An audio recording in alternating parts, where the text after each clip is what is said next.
will be here. The first item that we have is the Pledge of Allegiance, and anybody that would like to participate, I would ask you to stand and so do it. I pledge allegiance to the flag of the United States of America and to the republic for which it stands, one nation, under God, indivisible, with liberty and justice for all.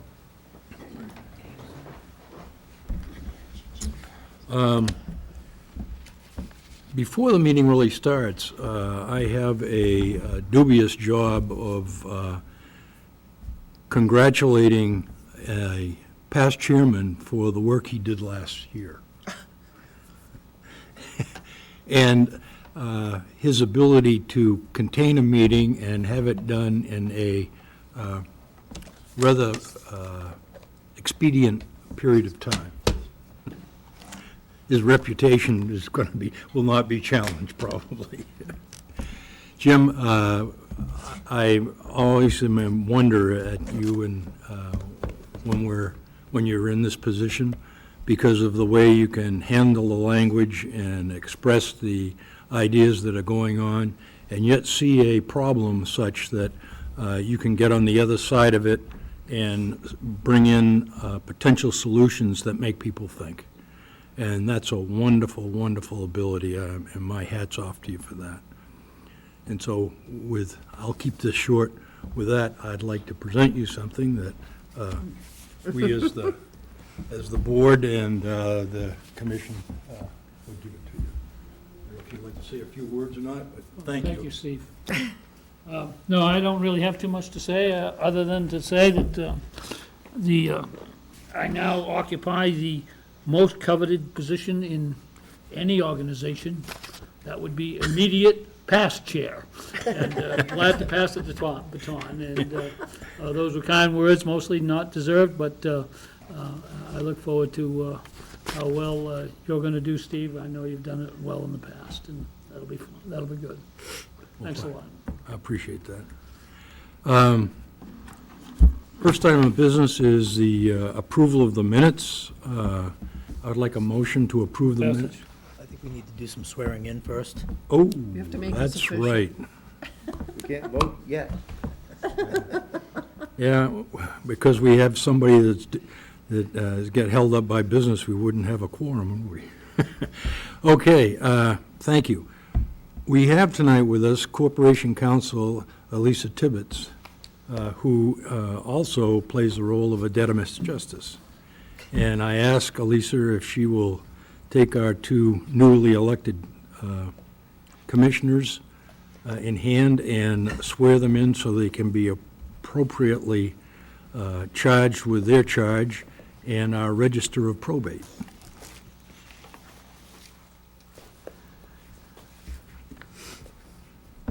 Thank you, Mr. Chair.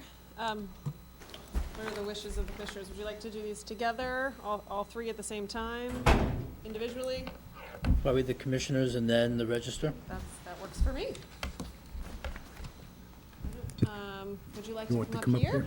Sure. I will stand before you.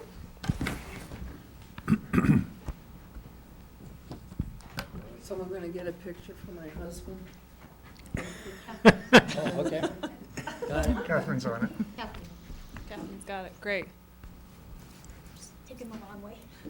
Let her get ready before we. Okay. Please raise your right hand and state your name when I pause. I Jean Marie Caterina, Thomas Tyler. do swear do swear that I will support the Constitution that I will support the Constitution of the United States of the United States and of this state, and of this state, so long as I shall continue so long as I shall continue a citizen thereof. a citizen thereof. So help me God. So help me God. I I, Jean Marie Caterina, Thomas Tyler. do swear do swear that I will faithfully discharge, that I will faithfully discharge to the best of my abilities, to the best of my abilities the duties incumbent on me the duties incumbent on me as a county commissioner as a County Commissioner for the County of Cumberland, for the County of Cumberland, District 1, District 1, District 2, according to the Constitution according to the Constitution and laws of this state. and laws of the state. So help me God. So help me God. Congratulations, you are now official. I will sign these after this. Congratulations. Here.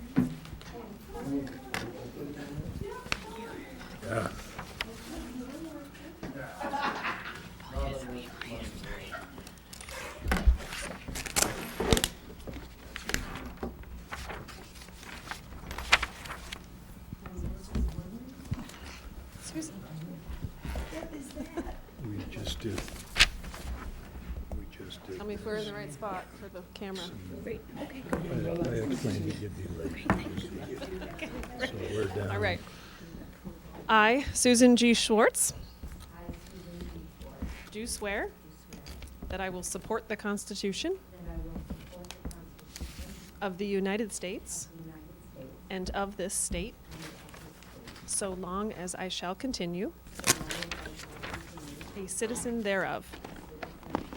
So help me God. I, Susan G. Schwartz, do swear that I will faithfully discharge, to the best of my abilities, the duties incumbent on me as Register of Probate for the County of Cumberland, according to the Constitution and laws of this state. So help me God. Congratulations. Thank you.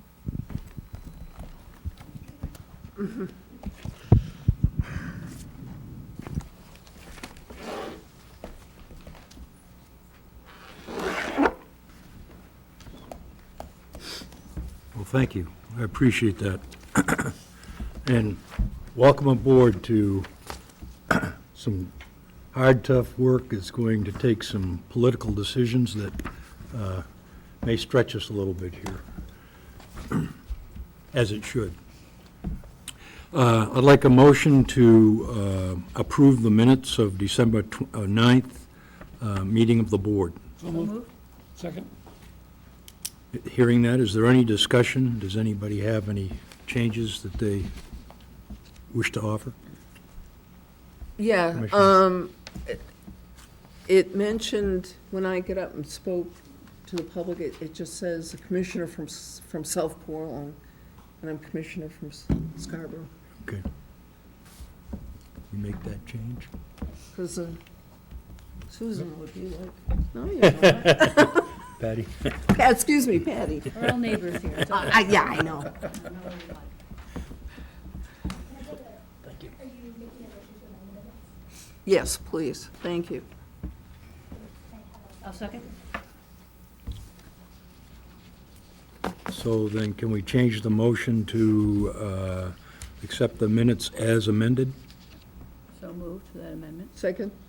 Probably ought to vote on the amendment first. Oh, true. All right, thank you, sir. Can I have approval of the amendment to change the issue of location of our commissioner from South Portland to Scarborough?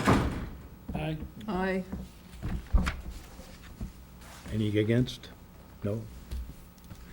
Now, can I have a vote on the approval of the minutes as amended? Aye. Aye. Good. Informational reports and presentations. Mr. Manager? There are none this evening. Okay. The next item is an important item, which we always leave a place on the agenda for, and it's comments from the public. I don't see anything here, anybody here, so we'll go by that. But just for the public's information, we applaud somebody coming in and speaking. If they have any issues for the council, or for the commission. And, but be aware that there's a 3-minute time limit. The next item is our consent agenda, and just, again, for the public's information, the consent agenda is items that the commissioners know about and understand and just wish to pass. Although if any commissioner has an issue with any of the items, they only have to ask that it be moved to the business agenda so that it will go through the normal process. Move passage of the consent agenda. Can I have a second? Second? Is there any discussion? Anybody have any? Not seeing any. Those in favor? Aye. Aye. Consent agenda passes. So now we're down to item 24-113. I'd like a motion to accept the 2025 calendar year Board of the Commissioners meeting schedule. So moved? Second. Can I ask a question? Discussion. Maybe I'm looking at the wrong document, but I have two possible schedules, and I'm fine with either one, and would express my assent to either one that anybody else thinks is worthwhile. One looks like it has us meeting on the second Monday of each month, and the other, other than in January, has us meeting, I think, on the third Monday. So I know Commissioner Tyler had a conflict that would interfere with one of those, and I'm happy to support the others as an accommodation to the other things that he had already lined up, if that's the consensus of the board. Yes, staff included a document showing the second Monday, which is what we've historically done over the last couple of years, and then the third Monday came into discussions, and through individual discussions that I've had with each of you, none of you raised objection to the third Monday, but we wanted to at least put it out there for you to formally act, whether it's the second or the third Monday of the month. I will note, if you don't mind, for the March meeting, it's scheduled for the 17th, and that would be a good night to break the record for the shortest meeting ever held, because there's so many Irish people in Greater Portland that I'm sure maybe a few of them will pay attention to the fact that we're meeting when we should be doing other things. So, Will the secretary please note that in the minutes? Do we have to agree? The other thing that I will make mention of that, if we move to this third Monday, then maybe we ought to have a discussion. I presume if we have a workshop, it'll be the first Monday? Correct. Did we schedule a workshop for February 3rd? We have. Yeah. So the only reason I mention that is you might put it on your calendars just to make sure that. So I'll move that we adopt the schedule, which in large part designates that we will meet on the Monday, except on a couple of occasions when that's a holiday, which we kick to the following day. That is the third Monday of the month. I would second that. Okay, yes. So now we have what? With the issues for the proposed meeting agenda schedule is first Monday is potentially is a workshop. The third Monday of the month is our monthly meeting. However, if it's in conflict with a holiday, it moves to Tuesday of that week. Is that correct? So- Any other discussion? Those in favor? Aye. Thank you. Let's see, we got. Move to accept the Board of Commissioners committee assignments, and I don't know that we're ready to do that.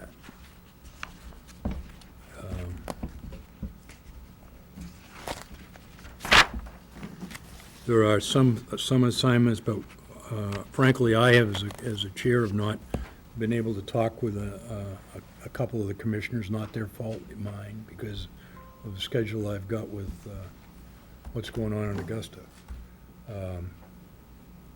So I would ask if we could postpone that till next month. Move to table the item. Second? Any discussion? Those in favor? Aye. Aye.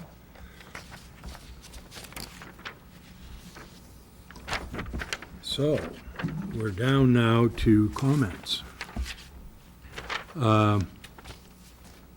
And I'd like to have comments from the executive staff, but first, before that, I see our sheriff here.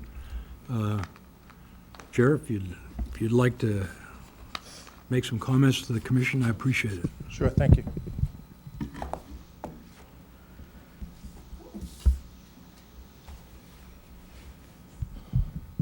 So on December 30th, Manager Gailey provided me with a letter that he had received from a nonprofit group out of Washington, D.C. I've circulated the letter. I think it's American First Legal, claiming that we, in another county in Maine, were a sanctuary entity. We're not a sanctuary jail. Today we're holding 35 ICE inmates. If you recall back in 2017, I had read some articles where sheriffs were getting sued for holding ICE inmates on detainers. Detainers have no legal standing. And it's not because I have a law degree. I reached out to our attorney at that time, Pat Dunn, and found out that detainers are just a request. And essentially what was occurring is the sheriffs were basically saying, yes, we'll hold this individual for ICE. The unfortunate thing is, in one case, the individual was held beyond their release for state charges. And when ICE did their investigation and tried to develop probable cause, the individual was a legal citizen. And that equated to false imprisonment by the sheriff. In another case, the detainer was accepted by ICE, and usually the detainers were for 48 hours. Well, the sheriff was never notified to release the individual. And a couple weeks later, they realized that the person had been released, and that sheriff got sued. Not ICE, the sheriff. So in working with Pat Dunn at that point, I determined that we weren't going to accept detainers. It was a long-standing agreement that we had. Nobody knew. But it's not ICE that, if something goes wrong, it's the sheriff and the county. So in this particular case, there was a document that was floated around this summer. The Maine Wire actually gave me a copy of it, but it was an ICE document listing sanctuary communities and some communities that are half participating. We were the half participating. My only guess is because of the detainer. This was an internal document for ICE that was leaked to the public. So the Maine Wire did a story on it, and actually, at that point, ICE actually, and I think there's a news article in there, ICE actually interviewed, which the feds usually don't do it, basically saying that, yes, we do get along, we work together, et cetera. So currently today, we're still not accepting detainers. If an individual is going to be released, they have our list, they know when that person's going to be released. If they want to hold him, they can take him into custody and put him back in our jail. But we are not going to be taking custody of anyone. The other thing that was been asked is, you know, if there's a mass exodus or, you know, roundup, are we going to participate? We're not trained in immigration law. In the 90s, I worked for the old immigration, just moving illegal immigrants around, and I know just enough that law enforcement, state and local law enforcement, should not be involved in immigration law. It's a total different court system. It's a total different law. They can arrest on Civil violations, that's unheard of in the world we come from. So our deputies are not gonna be rounding people up. If ICE needs backup, just like Portland PD needs backup, just like FBI needs backup for a warrant, and we're in the area, we're gonna help them out. But we're not gonna be enforcing immigration rules, because we have no business being in that arena. So we are holding people. We have an ICE agent that's been assigned after we signed the new contract, which is huge, because if somebody does get released on state charges and they have an interest, then the ICE agent can take that person into custody, not a member of the sheriff's office. If there's any issues with court and stuff, we've got somebody right there that can take care of it. So it's really been, for us, a huge benefit of not being in a position of trying to do ICE things when we have no business doing it. So if you're asked, we are not a sanctuary jail. We're working with them. I have told them if I have capacity, I'll take their arrests, but I'm not opening another pod for it because the staff is just exhausted and I don't have the capacity. But I just wanted to clarify, we are not a sanctuary jail. I don't know if anything else in the county is sanctuary, but we are not. So I'll answer any questions or concerns. Have any questions of the sheriff? Yeah, go ahead. I have a question for the county manager. What's our liability here? What should we be concerned about from your perspective?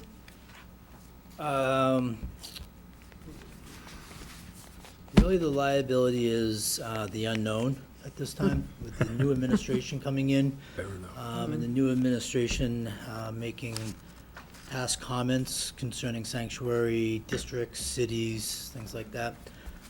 There's just the unknown of the stance that the federal government will take. And as a government body that does do a fair amount of federal grants and has federal relationships with the Marshals Service and ICE, there is a dollar value behind all that. But it is a wait and see.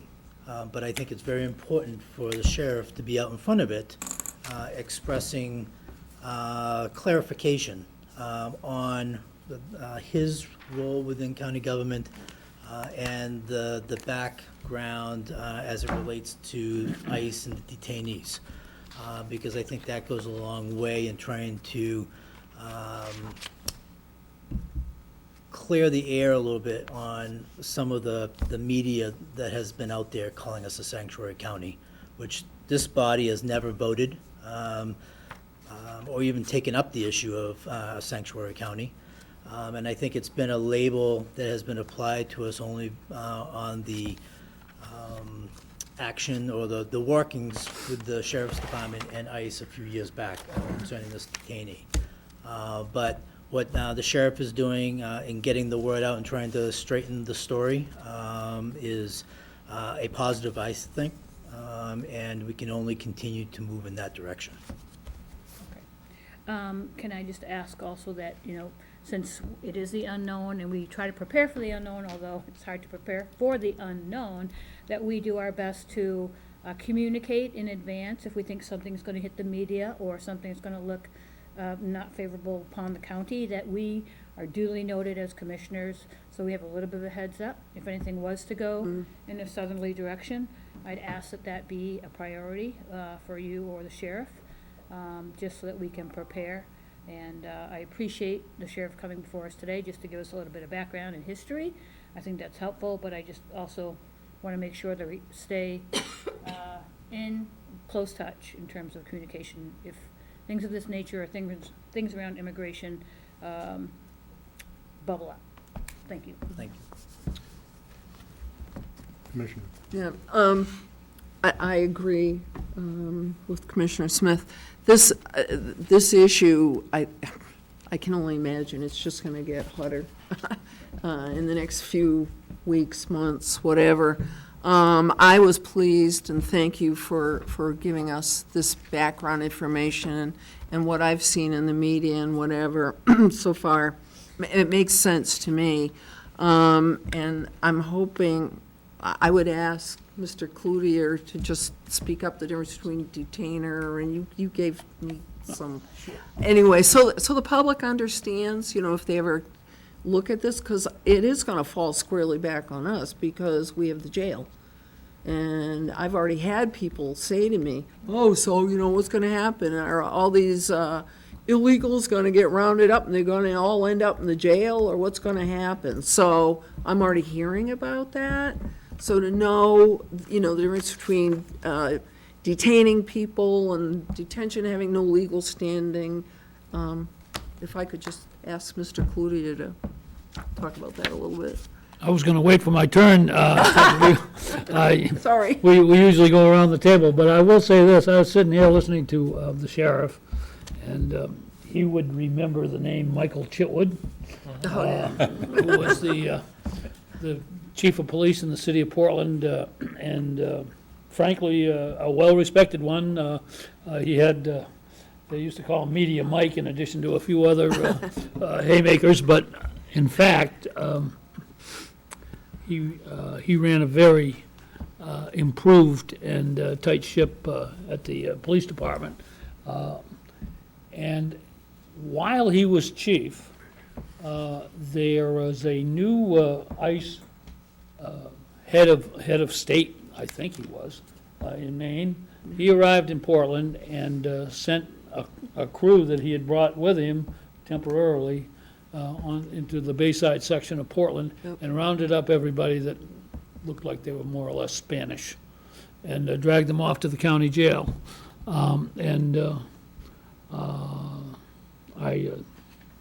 I do remember that the Portland City Council, to a person, was outraged at that misconduct, which is what it was. And in fact, a bunch of people who were here legally were incarcerated. They didn't have their papers, and without papers, they couldn't get released until Senator Snow made it pretty clear that there was going to be a big cut in the ICE budget if they didn't straighten themselves out within the next 24 hours, which they promptly did. And I don't think he was in Maine for very long after that particular supervisor. But that was the first time that I actually had any familiarity with the details of all of this. And we were considering whether we should then adopt some sort of a city policy. And Michael Chitwood, who was actually already famous for solving a famous murder in Philadelphia, came to the council and said, please don't do that. Says this is a law enforcement issue, and it has to do with the Constitution of the United States. And no police officer should need the assistance of a city council in figuring out what the requirements of the law are. And there has to be probable cause, and it has to be something that falls within the enforcement jurisdiction of the police or law enforcement agency that is involved. And we have no earthly idea how immigration works. They have their own system of rules. If you haven't committed a crime, we really don't want to lock you up because it costs us money. And we'll give you a summons to show up to court in Boston where there's an immigration court, and that will be whatever it is. But if you've committed a crime, then quite often ICE wants to do more than that, but not always, and not uniformly. And they have their own internal procedures, and frankly, they change, and nobody knows what they are.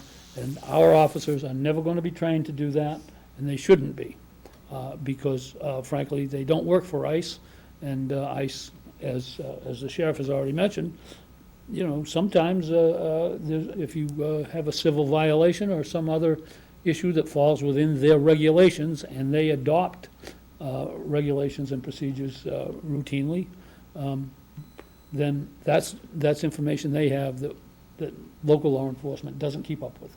So it's guaranteed if you ever tried to do it, and I'm surprised so many law enforcement agencies across the United States are eager to be involved in detaining people and hoping that they did it correctly.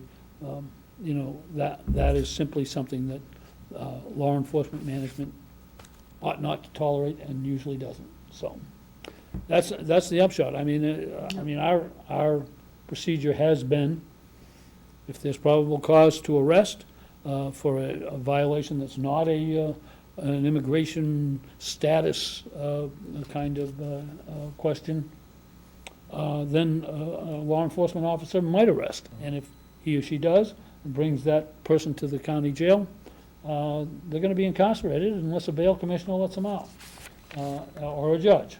And that's the way it should be. The flip side is, absent probable cause, it's not just, do we have a little liability down the road because somebody might sue us? It's against the law. It's unconstitutional. It's not allowed.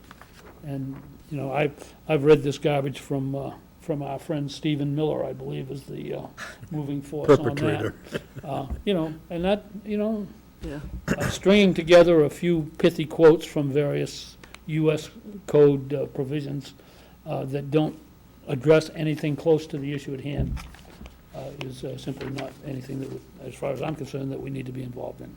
So, that, I mean, I think the sheriff has done the right thing. The county's policy has been the right policy. If the law changes, I have every confidence that we will follow the law. You can't be frankly, you can't be a sanctuary city when you're doing business with ICE every day, which we do. So, you know, it's not, we all know that there's some proposals that are likely to come across the board fairly soon, and we'll see what happens after that. But like I say, I think if we had Mike Chitwood up there standing next to the sheriff saying what he said, and this was 20 years ago, it would have sounded exactly the same. Thank you, Jim. I- Appreciate that. If I could give you an example, if one of the deputies today goes to a domestic violence, and the person, you know, has a name that sounds like they're from out of the country, the deputy's just working on the domestic violence. Was there a crime committed? Right. He or she's gonna arrest based on the crime committed. Bring them to the Cumberland County Jail, those are state charges. The issue with detainers becomes with the fact that ICE now knows we have this name that sounds like they're from another country, and they want to do an investigation to see if they're legal or illegal. The person we arrest makes bail. It used to be that ICE would call over and say, hey, hold that person. Well, I'm not releasing that. I'm gonna release that person if they can make bail, or if they have served their sentence, or if they've been released by the judge. And if ICE wants them, there's certain paperwork that provides me the probable cause to continue to hold them. But that detainer does not give me the probable cause. And that's where the problem has been, is sheriffs have held people beyond the required stay, and based on this phone call, if you will, and the reality is something's gone wrong, and it's the sheriff, it's not ICE. So, you know, 20 years ago, immigration, you know, if you saw somebody that was brown, you know, it was unusual. But now, there's no scarlet letter that says somebody's legal or illegal, and I get it, people want illegal aliens held accountable, but there's no way of telling them. ICE has that ability. And they don't, we shouldn't be doing it. We don't have the expertise. And I'll end with this. Drunk driving is very serious. I doubt that you'll see an ICE agent enforcing drunk driving laws, because they're not trained in that. And we should not be doing ICE enforcement. Tom, do you have any comments? I have one question. Is there anything that you wish from the commissioners to help address this issue? No, I mean, our policy has been pretty good since 2017. You know, anytime that I've needed the support, back in 2017, if you remember, there was a certain governor that wanted to remove me for office because I wasn't enforcing that law. You know, and one of the things that people lose track of too is they get caught up in this illegal alien type thing, and they shouldn't be here. Well, once they step foot on U.S. soil, the Constitution covers them. You know, And I think people get all roused up about the fact, we gotta get rid of them, we gotta get rid of them. And we can't lose the fact that everybody on this soil has their constitutional rights. So to answer your question, Commissioner Gordon, I don't think so. I mean, just headway. I know that we're kind of going into some tides that we're not sure what's gonna happen. You know, I have made ICE aware that, you know, don't show up with a busload, because I might not be able to take them all. We have capacity now, but they've been a good partner since July when we signed the contract. It's probably been the best relationship we've had with ICE, because they understand their job and their struggles, they understand our job and our struggles, and we're all working together. Well, thank you. Thanks. Comments, well, wait a minute. We have another person here. We have our registrar. Do you wish to make some comments? So I'm Susan Schwartz. I was just elected the Register of Probate. I had been serving in that position for, I think, almost 2 years, when Nadine Daniels stepped down. I want to tell you a little bit. We have 5 clerks, 1 deputy register, one judge who is part-time, and my position is part-time. We've opened in 2024, over 2,000 files of all different types. The types of cases that we're generally involved in are adoptions, name changes, adult and minor guardianships, and then probate estate cases, both formal when there is an issue with the filing that has to go before the judge, and informal probate, which is when an estate comes in either with a will or without a will, but it can go through the system without the judge's input. And then there's trusts and various miscellaneous type cases. It's been a pleasure to serve for these 2 years. I did get to try out the job before I ran for the office. And it really is an honor to serve. And the nice thing is, when I came into the position, I knew of Nadine Daniels, who had been the register, and I knew that she was a crackerjack administrator. So that was a comfort zone for me. And her administration, it stands in good stead. There's almost nothing that has been changed, probably nothing, from the organization. Each of the clerks who serves are wonderful. They know their jobs. They are extremely compassionate and patient with the public, which is what my mission is, that everybody that walks into the probate office usually has an issue that's not the most pleasant issue for them. And the clerks are extremely proficient at being patient, helping them, but short of giving legal advice, which we can't give. So I feel very fortunate to be in this position. When I started practicing law in Philadelphia, don't hold that against me, but that is where Mike Chitwood went back to. I worked for a worse than a solo Philadelphia practitioner, and lawyer. one of my major jobs was wandering around City Hall there to file papers for him. And I loved that. The clerks were great to me. And so this is kind of full circle. I always wanted to work in the court system. And so it's been mostly a pleasure. And I look forward to the next 4 years serving. Does anybody have questions of the? Go ahead. I just want to say, Susan, your staff is magnificent, and they're very helpful to easily confused lawyers. Oh, awesome. That's good. I will send that message to them. They try to be as helpful as possible. I have one question. What area in probate is growing the fastest? Well, Adult guardianships are growing very much so. Part of the theory of that, and I don't know if we're right or wrong about this, is first of all, the nature of an aging population.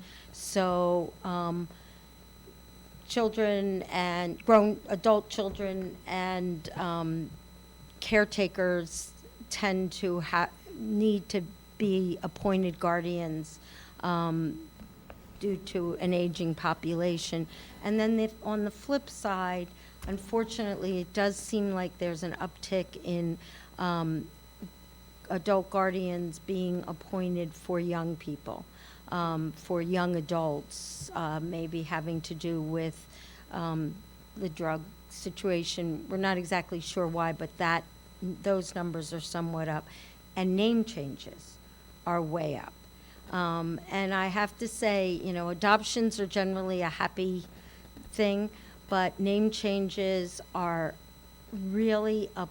The judge does bring everybody in as a group, and when people have their name changes, it's a relief that I didn't expect to see to the level that it is. So we do have a lot of name changes. They're pretty, the process for them is pretty easy. The guardianship process is time-consuming, difficult sometimes, and we do get a lot of phone calls from people who are under guardianship. I will tell a small story.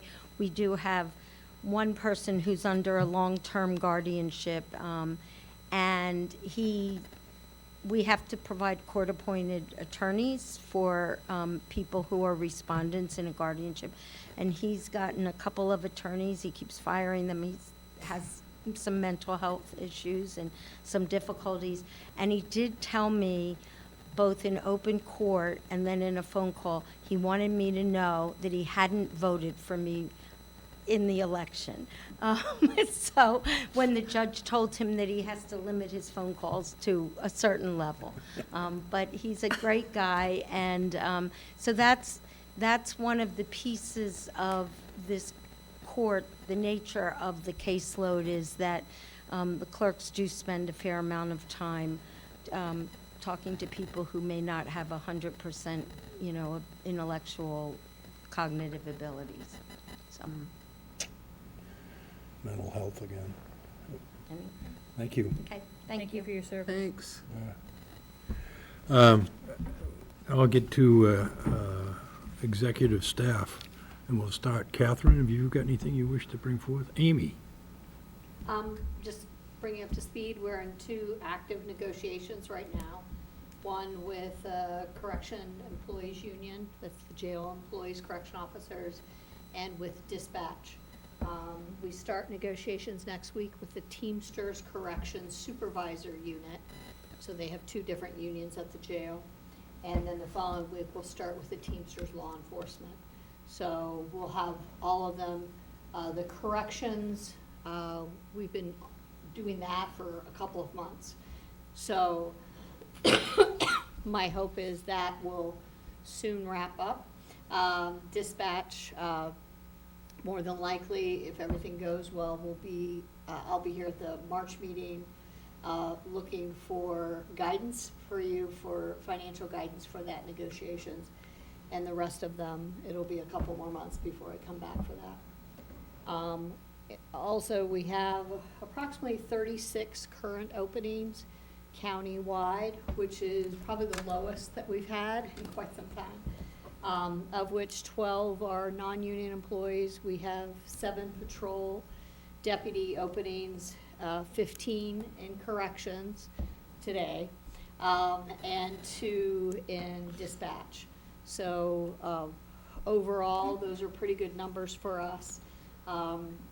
We still continue to get a number of correction officer applications as well as patrol, but both of those are long processes to hire someone because of the background checks and the polygraphs and all the additional paperwork the candidates need to supply to get through that process. That's still, on average, it's taking 5 to 6 weeks to get people through that process, which is good. And for the non-union employees, we're filling those at a pretty good clip too. So I'm pretty happy where we are on hiring. And that's all I have. Questions of our esteemed personnel manager? Thank you for the improvement. Yeah. It's nice to hear It's that. getting, well, it's It's get better. January, so, for- you know, I know it's just go to. it's a moment in time, it Yeah, can change, it's a moment but in time, so it's a good moment, let's just Yeah, it's a enjoy good- this yeah, moment enjoy in the time. moment. Yeah, Thank you. exactly. Now can we have words from our, I got nothing this month. I'm talking about the person beside you. Well, you really can. We have been rolling with the punches in finance. As much as it's great to have additional holidays, is more programming of the payroll. We have another one on Thursday for the National Day of Mourning that we're programming, so we just keep getting them. And the main paid leave was another programming feat that we had to do with the non-union active members, non-active, and not having a way to report the deductions yet. And all the other year-end preparations that we are testing, making sure everything is kind of balancing, coming out right, completed the audit. Everything just lined up great for December 31st of the busy end of the year and beginning of the year. So that's where we're trying to figure out where we are with a full week this week, which will be great.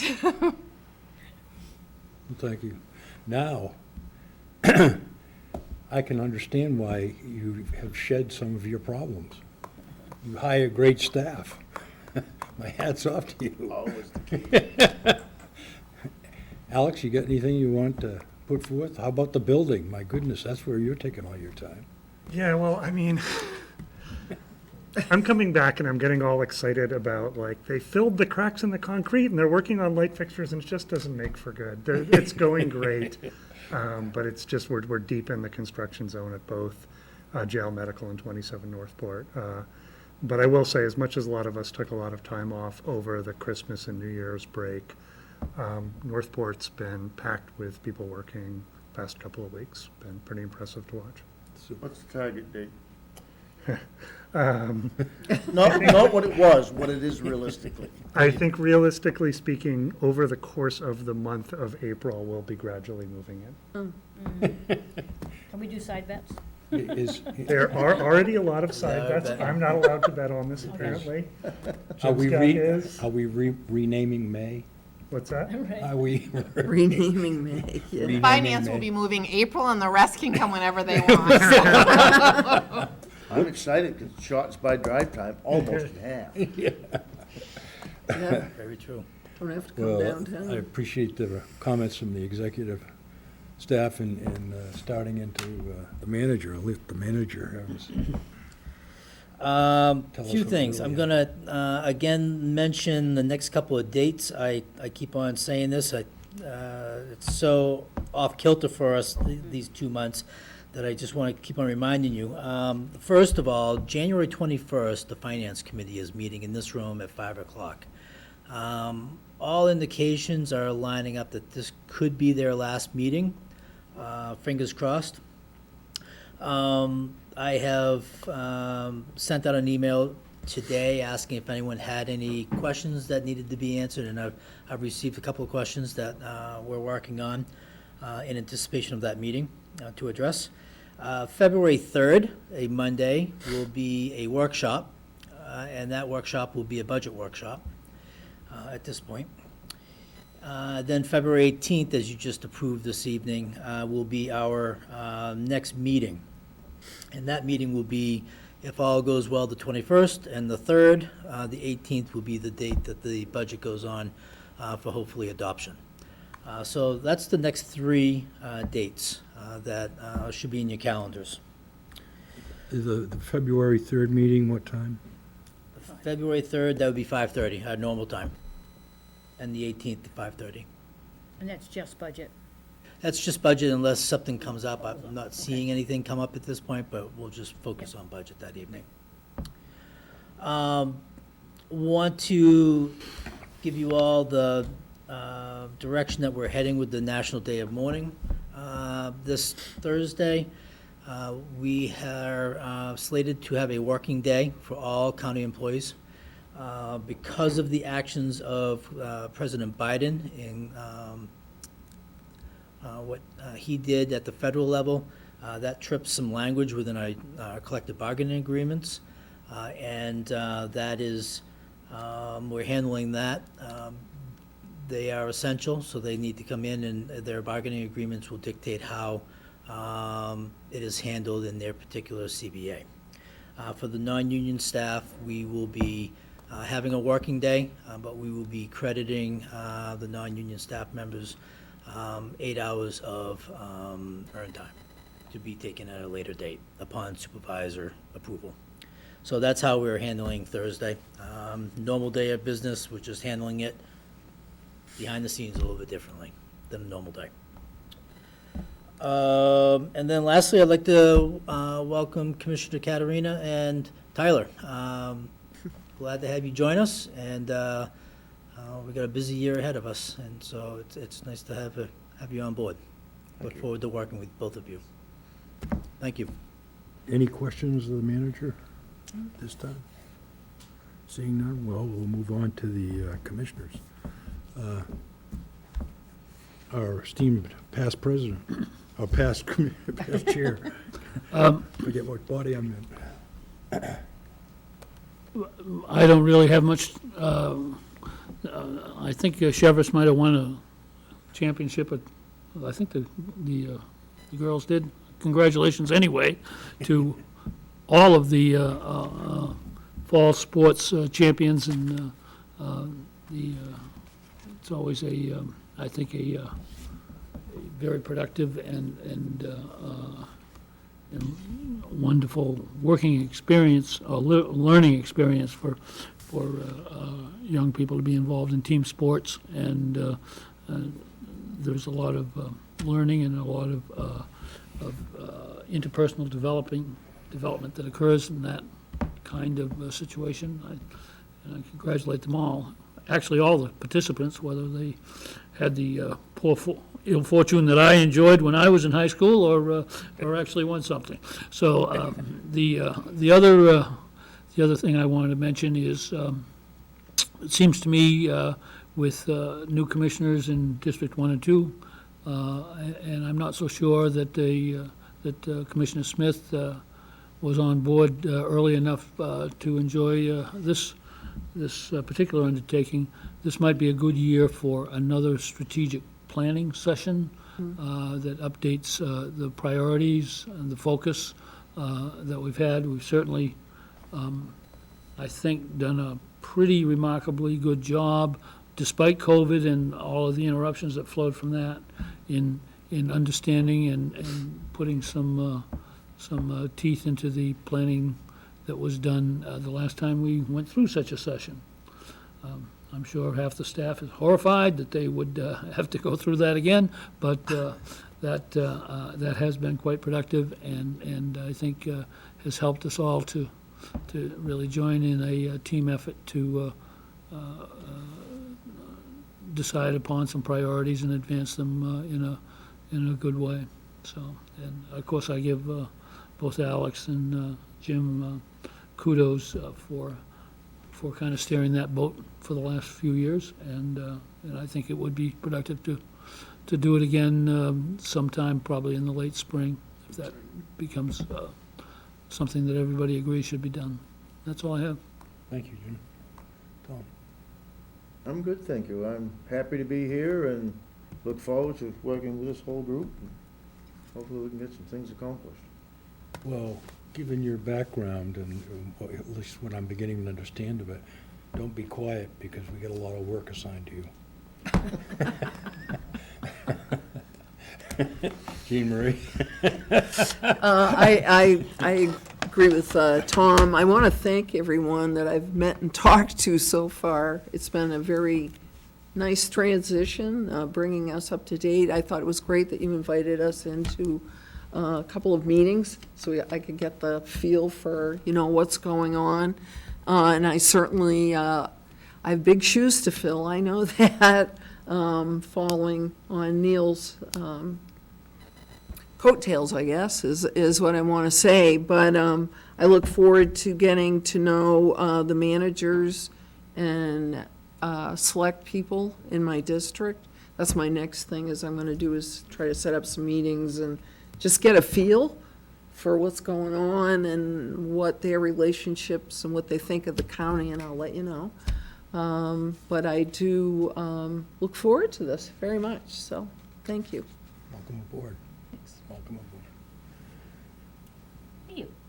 Happy New Year to everyone, and just a couple comments of the year coming ahead. I first of all want to congratulate or say thank you to the county manager and Alex as well in terms of the budget finance committee meetings that we've had. That was in 2004. The very first meeting with that committee I thought went really, really well. I thought it was laid out well, and I think the biggest goal with the budget this year is because the numbers look a little bit chunkier than usual. It's nice to have the county present itself very well in front of select folks or town council folks who are serving on the committee to understand why our budget looks the way it does this year. And I think Jim is doing a fantastic job presenting and answering questions. I think that committee format has been really, really solid this year. Good group of people. I think their understanding of what county government does is greatly increased by their involvement in the department heads who came and presented to them the past couple budget committees. So I think that's going really well. I was concerned because the budget's going to be really tough this year, but I think we're really trying to be out in front and be transparent about it and explain it. I think long-term, I'd love to see us set some goals for the next, if we can. I know it's hard because it's a lot of unknowns out there. In terms of how we get back or, where our budget trending will be for towns and cities, because of course, they're building their budgets as well, but I think this is definitely a different budget, but I think we're doing a good job of really trying to get there. And I know there'll be more to come on that, but I think thus far, I think we're doing a great job as a county to present it. I just want to follow through a few comments about the strategic plan. I believe that was 2 years ago when we did that. I actually had the pleasure to be part of that in my freshman year as a commissioner, and I thought it was a really great exercise. It's a pretty large organization to do it, and I've been in many organizations where it's been done, and I feel as though there's a lot of things that are probably still left undone, and I'm not sure we need to do a full-blown strategic plan, but to bring all of us together again to maybe do here's where we are with the plan. Many of those things were multi-year, multifaceted type initiatives, and I think it would be good just to have okay, this is what happened, this is where we've been, this is what we've focused on, this is what we didn't have time to, even though it always looks good in the planning session to do these things, life gets in the way, projects get in the way, so I think just an update of where we are to decide when is the most appropriate time to take on that type of exercise again. Very valuable, but I think there's probably a lot of things still left undone from that strategic plan that we did 2 years ago now. So that's just a quick thought about that going forward in 2025. I'm super excited about the year. I think there's some great things happening. I think our departments are just really, really great and getting great momentum. I'm happy to hear the update from HR because, it's all about people. People get the work done. It's the teamwork that, we take on together and with everyone here at the county to make it a strong organization. And I feel really good about where we're going. And I'm just excited for the new year. So thank you for letting me share some of my thoughts. Wow. Doesn't leave me much. I'm sorry. No, that's all Okay. right, Commissioner. We all have our own perspectives. As we should. A couple of things I will make mention of, and I'll maybe repeat a couple of topics, but one of the ones is the Civic Center, and Jim made mention about high school and sports, and I was really pleased to see that some of them in the basketball area and in hockey are starting to take advantage of the Civic Center. I'd like to see, that would be something I think that you could really turn the public on. It interested me that you had I think it was a full day of basketball, and you had a sort of a carte blanche ticket that somebody could buy, and they could go to any or all the games. I think that's just, it's great to have the Civic Center participating in that. One of the things that Commissioner Smith had as a lead-in for what I was thinking about was growing our consolidating services. You know, we do tax assessing, and we do that very well, and that's morphing into not only that, but evaluation. Now we've got dispatch that's really taken off, and that has, because of its technology, has some unbelievable services that it could start to provide to the other public service areas, you know, police and fire, and where things are located and what should be called, and have immediate feedback. And then the effort that Travis has underway with the fire and fire chiefs and the community administrators. I just think that's, to me, that's where we've got to put out the eye on the ball and to move forward. It's a lot of work, but you can't determine when something is going to be attacked. You have to take advantage of when the opportunity shows up. And all of a sudden it's showing up, and we all know the reason why. It's because of costs. Communities can no longer afford to do the things that they've done in the past because the costs are just going out of sight. And the thing that really kind of hit me hard when in one of these conversations was the cost about 3 to 5 years ago of a fire truck was $650,000, and now it's somewhere around $1.2 million or $1.3 million. Well, how many small communities can say, I need a new ladder truck, and the community looks over their glasses and says, not at that price. So everybody's going to be looking at ways that they can accomplish things together. And as I've always said, the county is an opportunity for them. The county does not have any interest in changing a community's culture. But what we can do in the background is probably help at least stabilize, if not lower, some of those costs. And I believe that's our charge to move on. So with that, unless somebody else has some comments that they'd like to say at this time, I would entertain a motion to adjourn. So move. Second. Those in favor? Aye. We're adjourned. Thank you.